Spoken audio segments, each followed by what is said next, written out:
Part 2, Chapter 3. Now we're going to walk through the preparation of a balance sheet. We're going to look at an example and walk through, help you with your homework. Now, current asset valuation, listed based on expected conversion to cash, sale, or consumption, either in 1 year or the operating cycle, whichever is longer. Valuation based on cash and cash equivalents or fair value, but usually it's their face since they're very short term. Short-term investments, fair value, amortized cost. Receivables, net realizable value, that's accounts receivable, less allowance for uncollectibles. Inventory, lower of cost or market, we go over that later on. Prepaid expenses are at cost. So now we're going to look at a balance sheet and we're going to check them all off as we use them, because whenever you look at, again, this would have been a adjusted trial balance, you want to make sure that you have checked off everything that you see, because otherwise in the end you won't balance. Now here's an example, but in this case the retained earnings, we've already rolled up the net income less dividends. So that is the only time you're going to use that retained earnings, unless they tell you that in the problem, when you do your balance sheet. So now what we're going to do is prepare our balance sheet, and we're going to start with current assets, and what we're going to do is check them. This is what I do. This is the process I go through. I check them as I go because I know I'm only going to use them once, but I have to use all of them.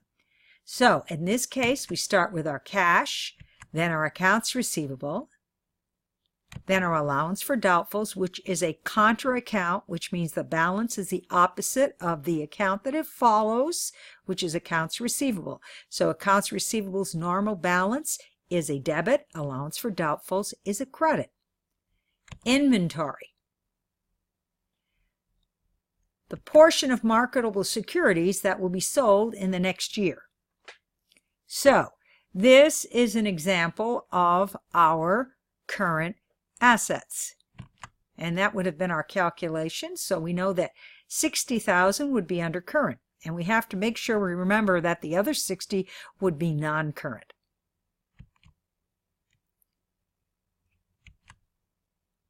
And also our prepaid expenses, we have to include that too. Now we're going to take a look at what does that look like on our balance sheet. This is a classified balance sheet. So we're going to start with our current assets, then we're going to do our marketable securities, the portion that is current. Then, that's how we calculated that previously. Then our accounts receivable, we're going to show net, and that would have been our gross accounts receivable of $357 minus our allowance account of $17. We would show the rest, and now we have our total current assets. Now we're going to move on to the non-current or long-term, and these have a number of sections.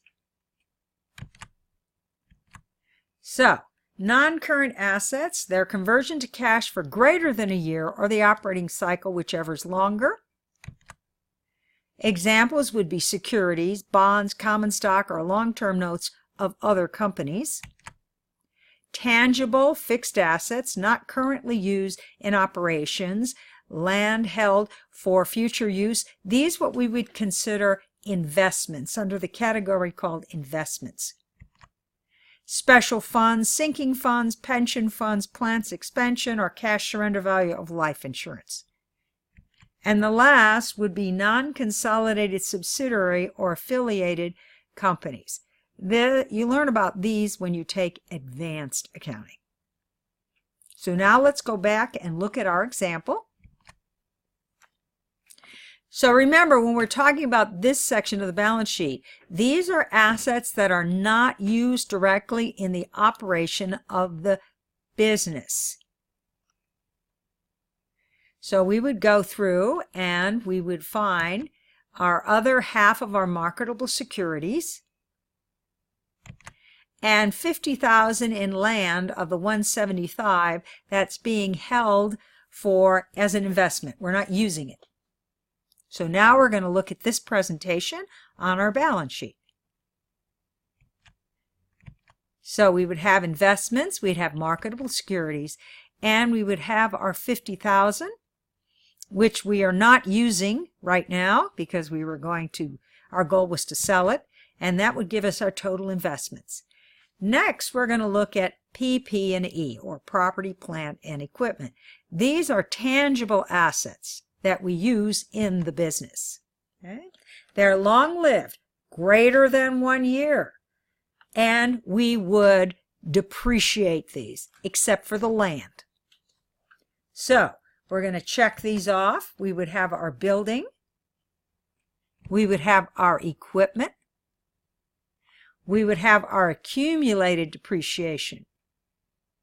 And we'd have the balance, or the 125 of the land that is being used by the business, which is the difference between the 175 minus the 50 that we've already shown as part of investment. Now we're going to look at this on our classified balance sheet. So we would show the land. Again, we're showing 50,000 of that land as an investment. And our equipment less accumulated depreciation, and that would give us our total PP&E. Now we're going to look at intangible assets.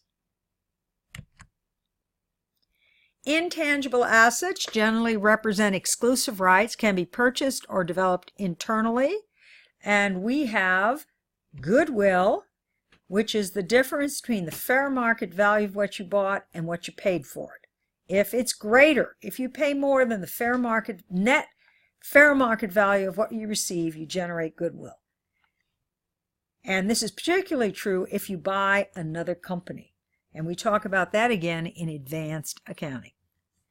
And we have our patents. Now, the thing to know about patents, they're always show net of amortization. We amortize patents, and we always take it directly against the patent account.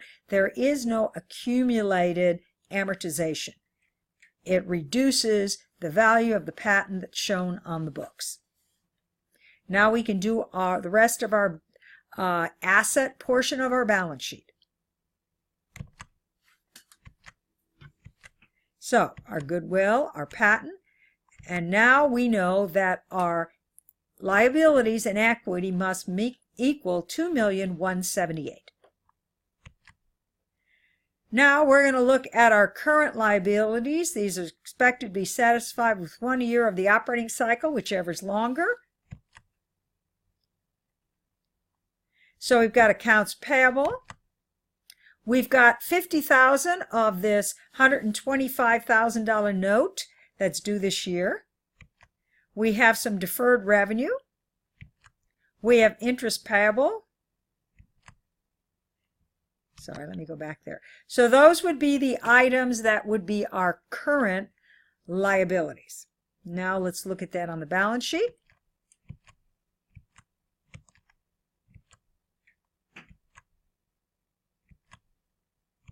And that gives a total current liabilities. Now we're going to look at our non-current liabilities.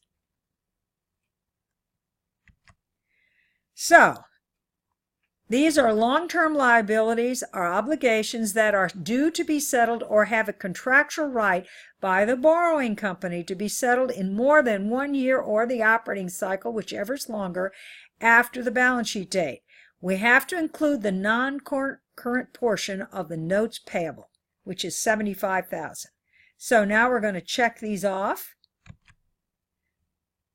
We've got the $75,000 there. We've got premium on bond, which is an adjunct account. We've got the bonds payable. Now we can prepare the non-current or long-term portion of our balance sheet. We're going to show the bonds payable plus the premium.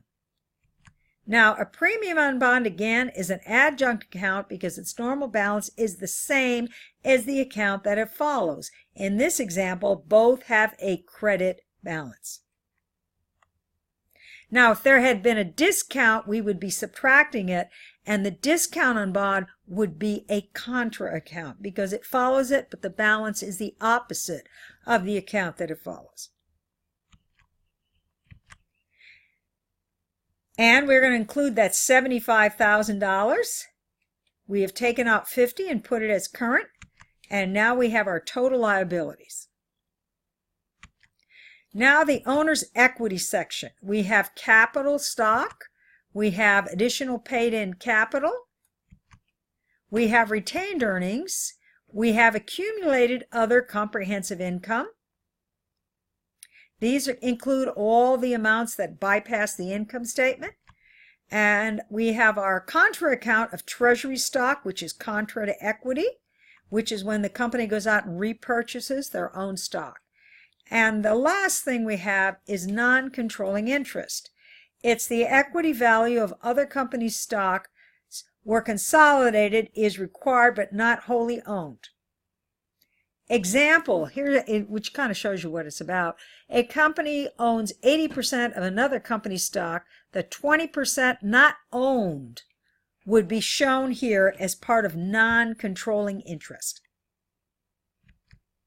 So, again, when we talk about equity, we've got paid-in capital and retained earnings. And when we take them against assets, it would give us, sometimes referred as net assets or book value. So we're going to check those off. We've got common stock, paid-in capital, and retained earnings. And now we can finish our balance sheet. And here it is. We have our equity section. And if you notice, both balances are the same. And that completes this presentation on how to prepare a balance sheet. I hope that helps you with your homework.